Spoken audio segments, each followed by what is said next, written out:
అందరికీ నమస్కారం. బహుశా 400 శవాలు లేస్తే గానీ దేశం మొత్తం మీద ఒక చర్చ మొదలు కాలేదు. ఇది మనం ఉన్నటువంటి పరిస్థితి.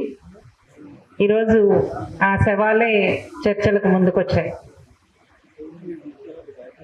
ఈ రకమైనటువంటి పరిస్థితి నుంచి పెనుగులాడకపోతే ఏం జరుగుతుంది అనేటటువంటిది మన కళ్ళ ముందే ఉంది.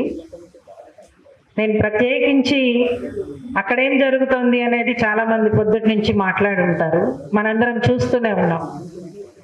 నిజానికి ఇది ప్రజలందరినీ ఒక రకమైనటువంటి ఆమోదంలోకి తీసుకెళ్ళి ఇంకా మరింత బరి తెగించి చేస్తున్నటువంటి ఒక మారణకాండ.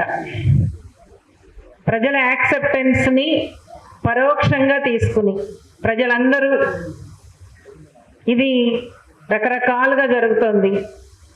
డెవలప్మెంట్ పేరుతో డెవలప్మెంట్, అభివృద్ధి కోసం 100 మంది అభివృద్ధి కోసం 10 మంది బలైతే పర్లేదు అనేటటువంటి ఒక భావజాలం ఏదైతే ఉందో, ఈ భావజాలం మహాభారతం నుంచి ఉంది. మనకి ఏదో కొత్తగా వచ్చిందేం కాదు. అంటే 100 మంది బాగులో 10 మంది బాగులేదు అని చెప్పడం.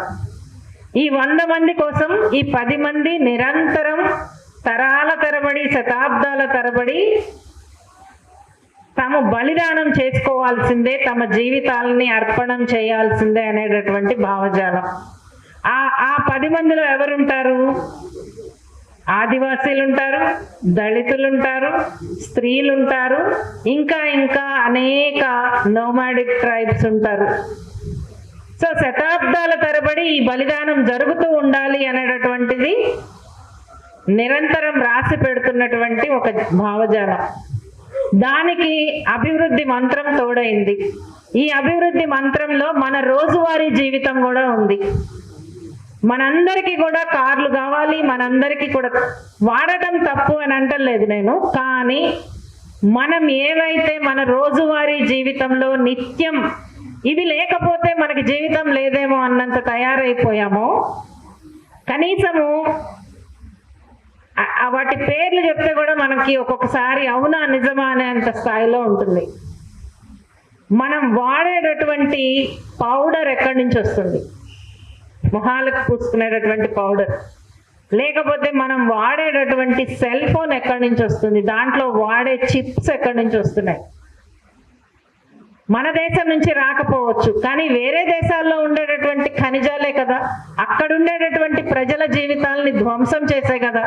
అంటే ఒక విచక్షణ రహితమైనటువంటి అభివృద్ధి పేరుతో కొంతమందిని భావజాల పరంగా వీళ్ళు త్యాగం చేయాలి, నోరు మూసుకుని ఉండాలి, బానిసత్వంలో ఉండాలి అనే దానికి ఇది ప్రధానమైనటువంటి మనం తెలుసుకోవచ్చు. అందుకనే ఆదివాసీల్ని చంపేస్తే మనకేం అనిపించదు, ఆదివాసీల్ని లేదా దళితుల్ని చంపేస్తే మనకేం అనిపించదు, స్త్రీలను చంపేస్తే కూడా ఏమీ అనిపించదు, అన్లెస్ వాళ్ళు మన వర్గం, మన ఆధిపత్య వర్గం అని ఇట్లా అయితే తప్పించి. చాలా రకాలైనటువంటి సమ్మతులు సమాజంలో తయారు చేసుకుని పనిచేస్తున్నటువంటి వ్యవస్థ ఇది. ఆ వ్యవస్థకి ఇప్పుడు రారాజులుగా ఉన్నటువంటి వాళ్ళు అనేక రకాలైనటువంటి మాటలు మాట్లాడుతున్నారు. కానీ ఎప్పటికైనా సరే, ఎంత కురుక్షేత్ర యుద్ధం జరిగినా సరే యుద్ధం ఆపాల్సిందే అనేటటువంటి ఒక స్వరం వినిపిస్తూనే ఉంటుంది అక్కడ కూడా.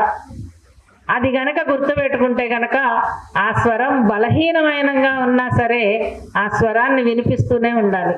ఆ స్వరం వినిపించటమే ఇప్పటి అవసరము. దాంట్లో పార్టీలకు అతీతంగా రావాల్సినటువంటి అవసరం ఉంది. కొంత ప్రయత్నం మొదలైందని అనిపిస్తోంది, ఇంకా అది బలంగా జరగాల్సినటువంటి అవసరం ఉంది. కేవలం రాజకీయ పార్టీలకు సంబంధించినటువంటి విషయం కాదు ఇది.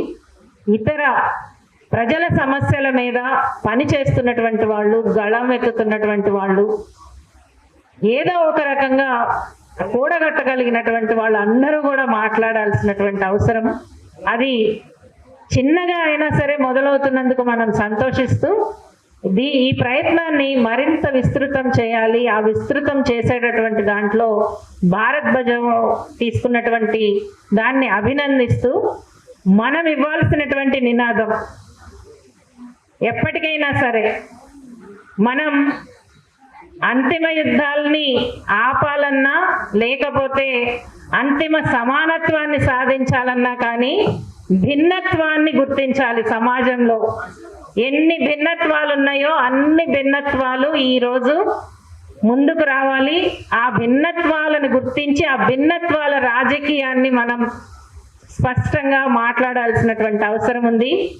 జై భీమ్, లాల్ సలాం, నీల్ సలాం, హరా సలాం, సత్రంగి కా సలాం. ఇన్ని సలాములు కలిస్తే తప్పించి ఈ యుద్ధాన్ని ఎదుర్కోవటం అనేది సాధ్యం కాదు. ఆ వైపుగా ప్రయత్నం చేయమని చెప్పి కోరుకుంటున్నాను. Thank you.